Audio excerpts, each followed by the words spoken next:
amigos telespectadores da Rede Vida de Televisão e do programa Páginas Difíceis da Bíblia. Antes de começarmos, uma vez mais, você quer transmitir aí a nossa mensagem? Sim, informar aí aos amigos ouvintes e telespectadores que o programa agora tem um e-mail.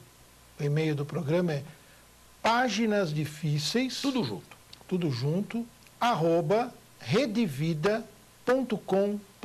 Como você está vendo na própria televisão, na câmera.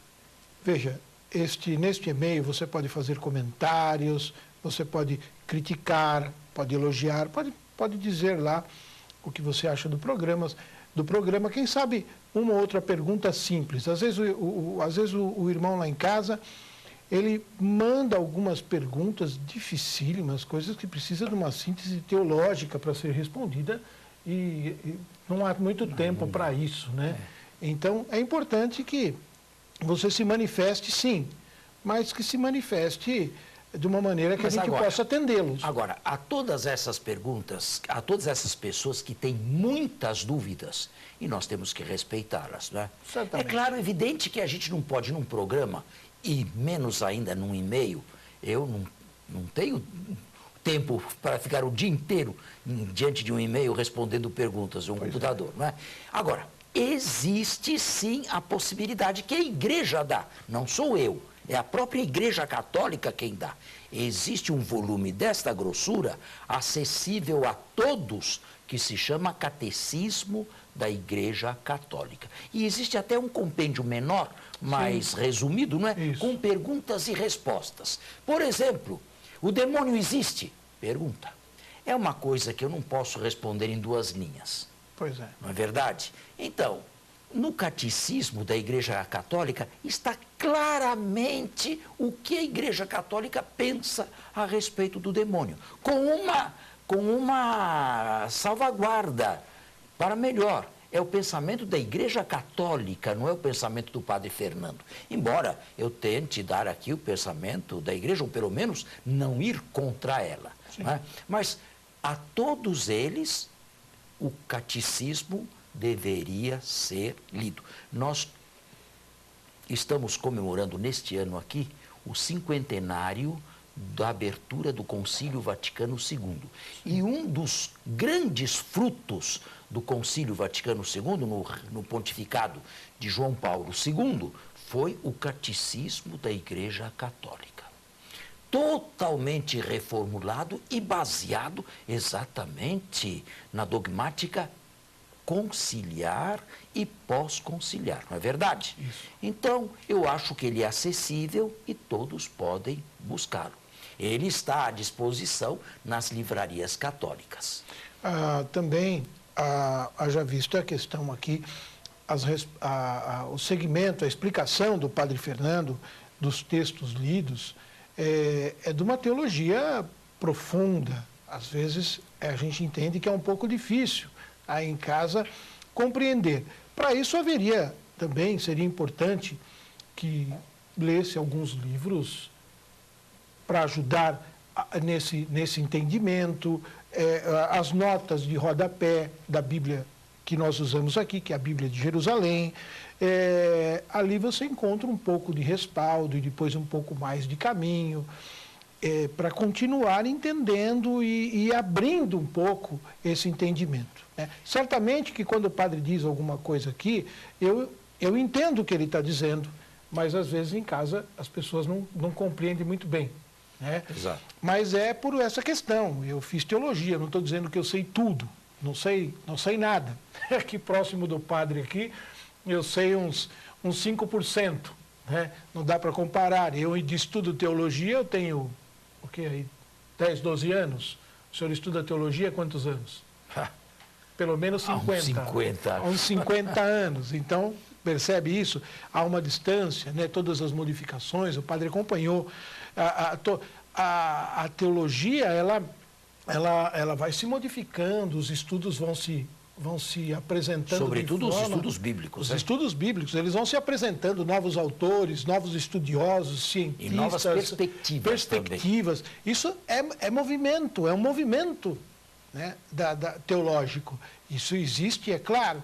Então, por isso que às vezes é difícil de compreender. Mas a nossa intenção é sempre esclarecer, nunca manter as pessoas em casa. Existem nas livrarias católicas, eu agora não saberia indicar o nome, mas existem livros adaptados para quem sabe pouco ou nada a respeito de Sagrada Escritura. Isto é, principiantes.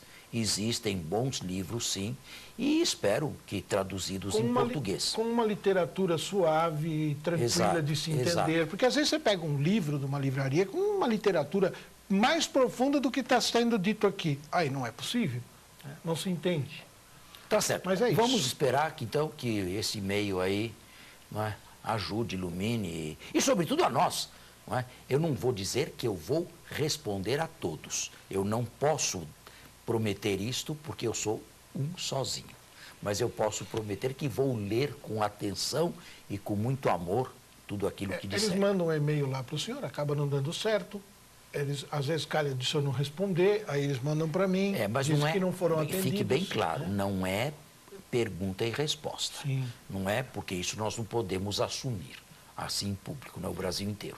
Sim, certamente. Tá bem. Vamos então continuar o texto de São João. Eu pensei que nós estivéssemos bem mais adiantados e você me disse que estamos ainda no capítulo 1º? Capítulo 1º e vamos hoje a partir do versículo 47. Na semana passada, o senhor estava explicando aquela questão do Felipe, vem e vê. Foi ali exatamente que nós paramos. Sim.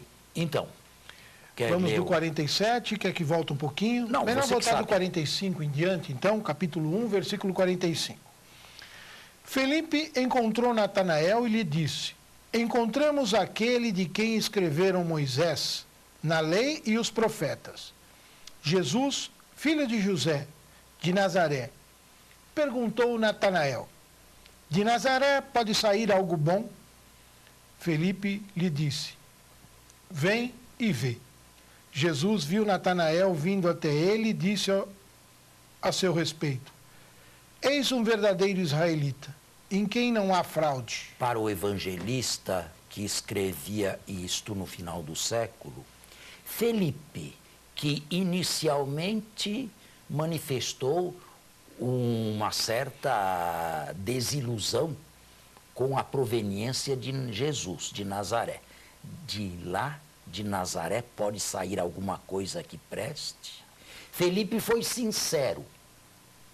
Vem e vê. Mas Felipe foi e viu.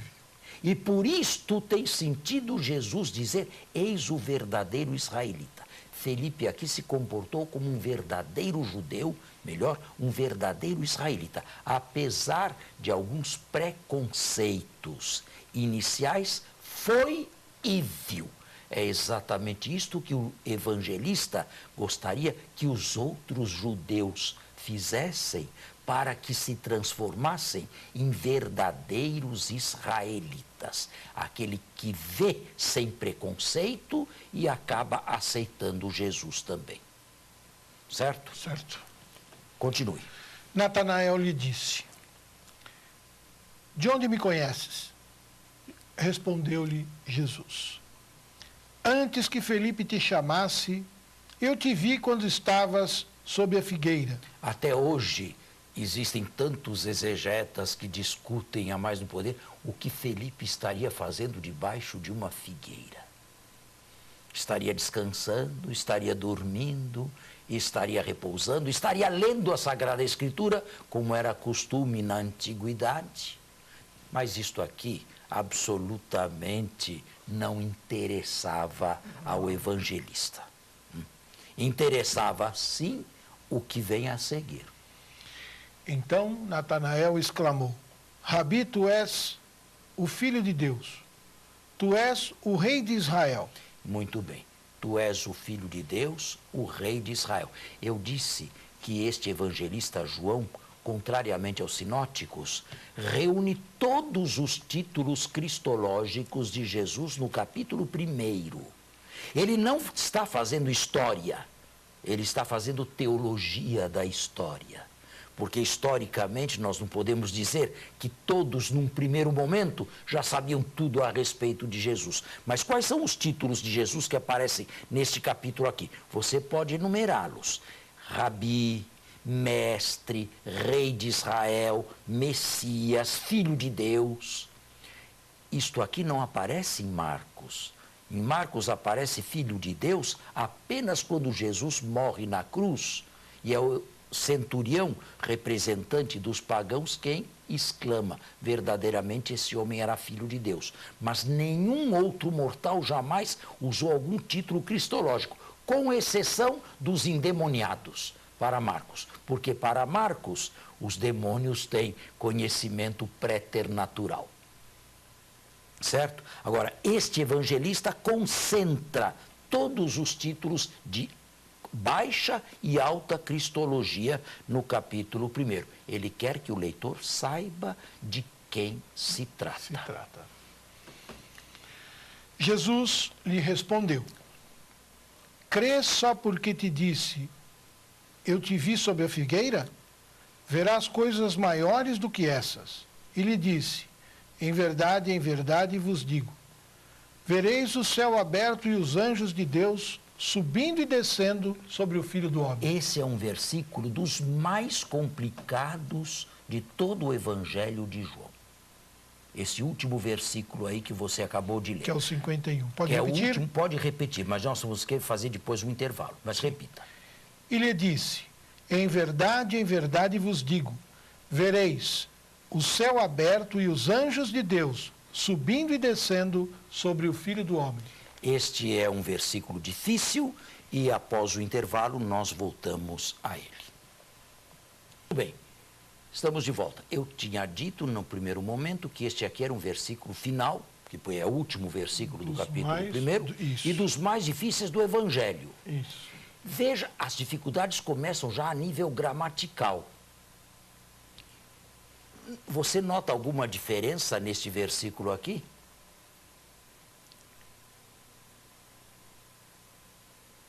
Ele disse: em verdade vos digo. Por que ele disse, para começar? Você já está falando? É uma resposta lá do capítulo... Não, veja, ele do capítulo disse. 50, do versículo 50. Mas se já está falando com ele, vereis coisas maiores do que essa, em verdade vos digo. Podia estar dizendo, e continuou. Continuou, E continuou. Porque ele Esse disse, seria fácil. segunda, ainda gramatical, do ponto de vista gramatical, você veja que o verbo mudou? Em verdade, vereis o céu aberto. Vereis. Vereis. É segunda do plural. Até então estava em segunda do singular. Quem é o sujeito lógico desta frase aqui? São muitos os que verão. Esta frase... Teria que ser veraz. Teria que ser veraz, mas por que vereis? Vereis porque parece que ele está falando com mais de um, então, né? Mas não está. Aí é que está. Esta frase reaparece nos sinóticos no momento do interrogatório de Jesus diante de Caifás. Tu és o Filho de Deus, o bendito? Jesus responde: eu o sou, e vereis o Filho do Homem vir com as nuvens do céu. Percebe que este versículo é muito semelhante ao do interrogatório, a resposta de Jesus no interrogatório de Anás? Pode falar para a gente localizar, só para... Mateus capítulo 27, se não me engano. Mas eu agora não me lembro o versículo. De qualquer maneira... Enquanto você explica, eu acho aqui. De qualquer maneira, ele está ali. Parece que este versículo estava solto na tradição da comunidade de João. Um versículo que corria solto. E um título novo, o Filho do Homem, que é exatamente o título que aparece em Mateus e em Marcos também, durante o interrogatório diante de Caifás. Vereis o Filho do Homem. Esse título, Filho do Homem, não apareceu aqui no conjunto dos outros títulos. Está vendo? Você já achou aí? Já achei. Então, leia. Aqui, o sumo sacerdote lhe disse, isso lá em Mateus, capítulo 26, versículo 63. E o sumo sacerdote lhe disse: Eu te conjuro pelo Deus vivo, que nos declare se tu és o Cristo, Filho de Deus. Jesus respondeu: Tu o disseste. Aliás, eu vos digo que de hora em diante vereis o Filho do Homem sentado à direita do Poderoso, e vindo sobre as nuvens do céu. Percebe que há muita semelhança entre esse versículo e o nosso versículo aqui? Ele só está apresentado em situação diferente. Né? Provavelmente este versículo corria solto na tradição da comunidade de João, e o redator final, ou o próprio evangelista, achou melhor colocá-lo, inseri-lo aqui, ainda que a inserção não ficasse boa do ponto de vista lexicográfico ou gramatical. Mas para não perdê-la... O versículo está sobrecarregado. Ele disse. É um a mais. Não precisava acrescentar isso, já está falando com ele. Não é? Mas isto aqui é uma espécie de sutura gramatical para unir este versículo. Agora, por que o evangelista fez isto? Bom, nós só podemos levantar algumas hipóteses, né? Talvez porque faltava o título Filho do Homem. Aqui tem todos os títulos de Jesus, menos o título Filho do Homem. Que lá em João Esse título deveria, neste versículo aqui, deveria estar fora, deveria estar solto, e o evangelista, para completar todos os títulos de Jesus, inseriu aqui. Só que, e vereis coisas maiores do que estas, isto é, os anjos do céu subindo e descendo sobre o Filho do Homem. O que significa isto? Significa que o Filho do Homem começa a ser o ponto de referência entre o céu e a terra. Tá certo? Agora, quando é que o Filho do Homem começou a ser o ponto absoluto de referência entre o céu e a terra? Depois da morte e da ressurreição. Certo? Então, é um versículo, a meu ver, que estava bem mais localizado, mais bem localizado na paixão, ou na tradição da paixão, mas como andava solto, foi inserido aqui. Agora, inserido aqui, nós temos que buscar a lógica. Ele deve ter uma lógica aqui também. Eu acabei de dizer, Jesus se tornou o ponto de referência absoluto entre o céu e a terra, os anjos subindo e descendo sobre o Filho do Homem, quando ressuscitou. Mas agora aqui, no capítulo 1, ele deve ter uma referência, ele deve ter uma lógica também. No capítulo 1, nem morreu e nem ressuscitou, mas já é uma antecipação. Vereis coisas maiores do que essas. Ele, no capítulo 1, está introduzindo o primeiro sinal, o primeiro milagre de Jesus nas bodas de Caná da Já estamos Galileia. Chegando. Exatamente. E você leia o versículo 11 do capítulo 2, por favor. 11. Do capítulo 2. Esse princípio dos sinais, Jesus o fez em Caná da Galileia e manifestou a sua glória. Manifestou sua glória. Vereis coisas maiores do que estas. Do que isso que foi dito até aqui. Vereis... Continue a ler o texto. E os seus discípulos creram nele. Percebe que ele tem uma lógica também, antecipando o que vai acontecer no capítulo 2? Sim. Estas coisas maiores, vereis coisas maiores, aqui no versículo, como ele se encontra agora, se encaixa diretamente com o primeiro sinal no Caná da Galileia. Então nós podemos dizer aos nossos telespectadores em casa que esta análise pode ser feita por conta do Evangelho ter sido escrito lá nos anos 90. Sim, senhor. Então, quando a coisa já tinha acontecido. Certíssimamente. Né? Exatamente. Não, porque às vezes para tirar um pouco aquela questão de ver a explicação do Evangelho como um filme. Não. Eu já falei, repito, Ninguém pode ler o Evangelho como se estivesse assistindo televisão. Mas isso é muito fácil de acontecer, porque a pessoa começa a ler, a gente começa a ler, começa a caminhar aqui, e as cenas vão se apresentando. Porque até os filmes por aí mostram na televisão isso. Então, o ouvinte lá em casa é importante, né, o telespectador, que entenda que isso já tinha acontecido, por isso essa possibilidade de inserir aqui e ali as perícopes dentro do Evangelho. Um material que tinha lugar próprio na paixão foi inserido aqui e recebeu aqui uma outra luz. Passou a ser indicador de um primeiro sinal, que antecipava, de certa maneira, todos os outros e o último maior de todos, a morte e a ressurreição. Certo. Tá bem? E agora vamos para o capítulo segundo. Né? As bodas de Caná. No terceiro dia, houve um casamento em Caná da Galileia, e a mãe de Jesus estava lá. Jesus foi convidado para o casamento, e os seus discípulos também.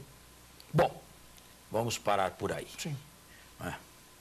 No terceiro dia, houve há exegetas que tentam buscar aqui o primeiro, o segundo, o terceiro dia e criar uma espécie de cronologia. Mas isso eu acho que é pouco interessante no Evangelho de João. O Padre Boamar, por exemplo, tem um livro de Caná a Caná,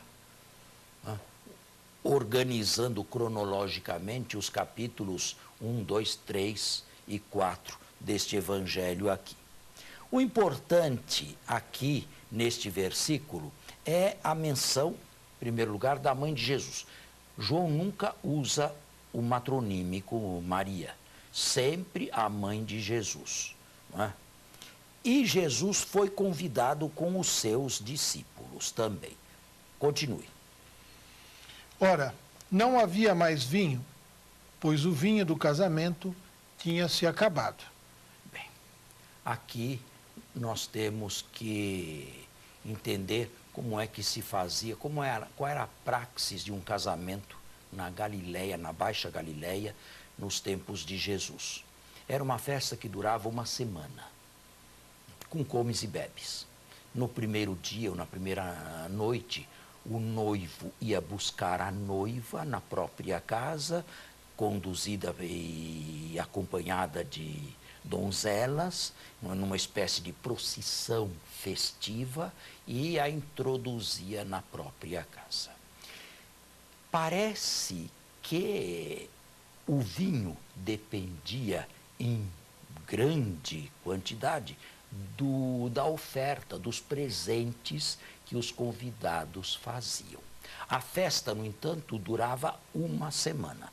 O evangelista aqui não nos diz em qual exato momento dessa festa veio a faltar o vinho. Mas, infelizmente, o nosso horário está encerrado, terminado. Nós gostaríamos de voltar a ele na semana que vem. Obrigado. Até a próxima semana, até o próximo sexta-feira. Bom domingo a todos.